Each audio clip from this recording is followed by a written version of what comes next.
তো hey guys নমস্কাৰ আৰু স্বাগতম জনাইছোঁ মোৰ অন্য এটি ভিডিঅ'লৈ। আৰু বহুত দিন ব্লগ চলগ বনোৱা নাছিলোঁ, একদম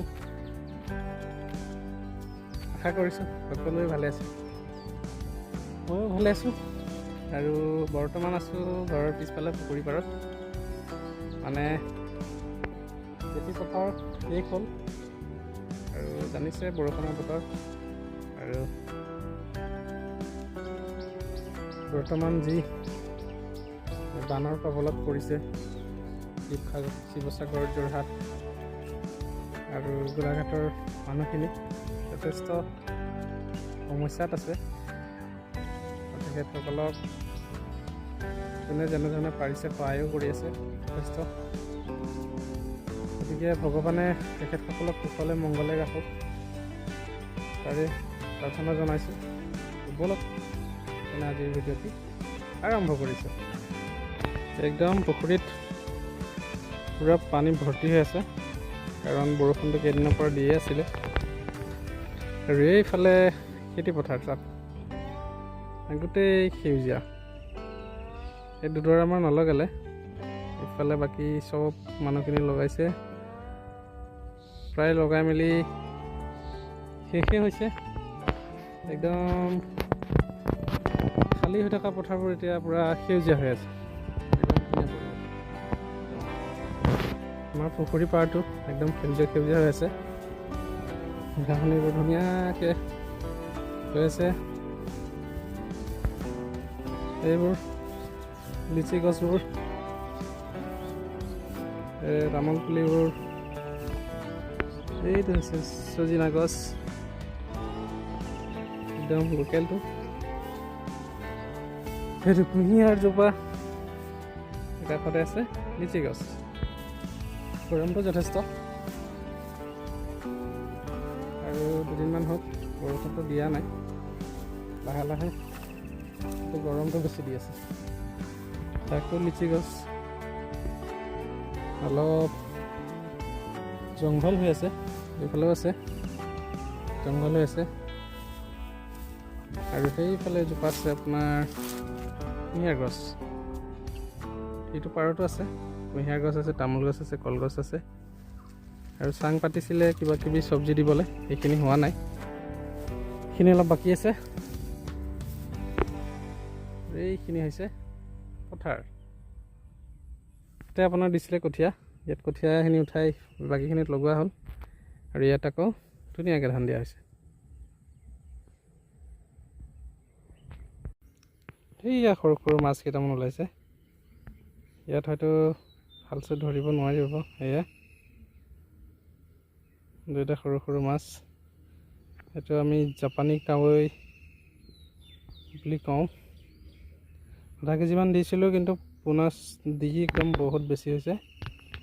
এতিয়া যেতিয়া আহিলে মানে পুখুৰী পাৰত মাছ আপুনি ওপৰৰ পৰাই দেখি পাবই। সেয়া ওলাই আছে দুই এটা।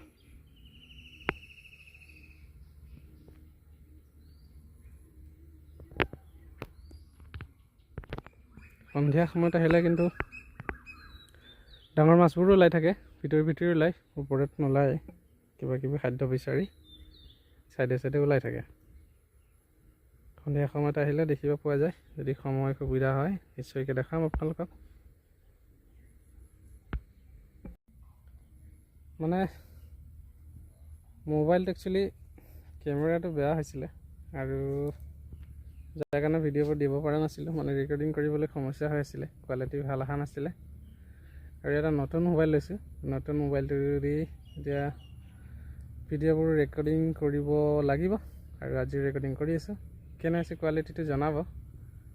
চেমচাং A37 হয়, এইটো লেটেষ্ট মডেল হয়।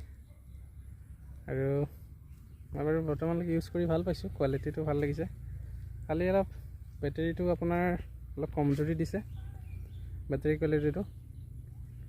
চাৰ্জিং চিষ্টেমটো ভাল দিছে, 45 কিলোৱাটৰ দিছে চাৰ্জাৰ চিষ্টেমটো। আৰু ভিডিঅ' কোৱালিটি এইটো ভালেই আহিছে বাৰু। এইটো আপোনাৰ ফ্ৰণ্ট কেমেৰা হয়, ফ্ৰণ্টটো কিমান আছিলে নাজানো। তাৰপিছত এইটো আপোনাৰ ৰিয়েৰ কেমেৰা, এইটোতো আপোনাৰ ধুনীয়া ৰেকৰ্ডিং হয় আৰু ৱাইড এংগেলতো আছে ৰেকৰ্ডিং কেপাচিটিটো। ফ্ৰণ্টত আপোনাৰ ৱাইড এংগেল নহয়, ফ্ৰণ্টত নৰ্মেলি আপুনি ৰেকৰ্ডিং কৰিব লাগিব, এটা চাইজতে ৰেকৰ্ডিং হয়, বাট কোৱালিটিটো ভাল আছে। আপোনালোকে জনাব। প্ৰথমে ভাবিছিলোঁ মটৰলা এটা কিনিম বুলি, কিন্তু চাওঁতে এইখন পালোঁ, চেমচাং ট্ৰাষ্টেড ব্ৰেণ্ড, আৰু মটৰলাৰ অলপ কিবা কিবি অভিযোগ থাকে, যদিও ভাল মোবাইল, ভাল ব্ৰেণ্ড এটা, কিন্তু মটৰলাটো লোৱা নহ'ল। এতিয়া ব্যৱহাৰ কৰি আছোঁ নতুনকৈ চেমচাং, এইটো ফাৰ্ষ্ট চেমচাং মোবাইল। আৰু এইটো হৈছে অন্য এটি পাৰ। এইফালেও কেইজোপামান আপোনাৰ কুঁহিয়াৰ আছে, কলগছ, তামোল গছ এনেকৈ কৰি আছে, গোটেই জংঘল হৈ আছে। আৰু কেইদিনমানৰ পিছত চাফ চিকুণ কৰি কিবা কিবি লগাব। মাছ খেলি আছে ইয়াত, এইফালৰ পৰা দেখিব পোৱা নাই, কিন্তু তাত আছে মানে তাত জাক আছে মাছৰ। কেতিয়াবা ওলায়, কেতিয়াবা মানে ভাগ্য থাকিলে যেনিবা দেখিব পোৱা যায়।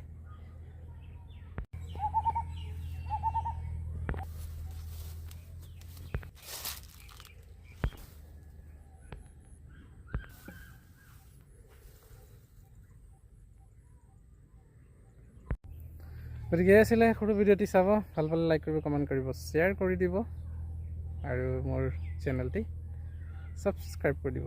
ধন্যবাদ। জয় অসম।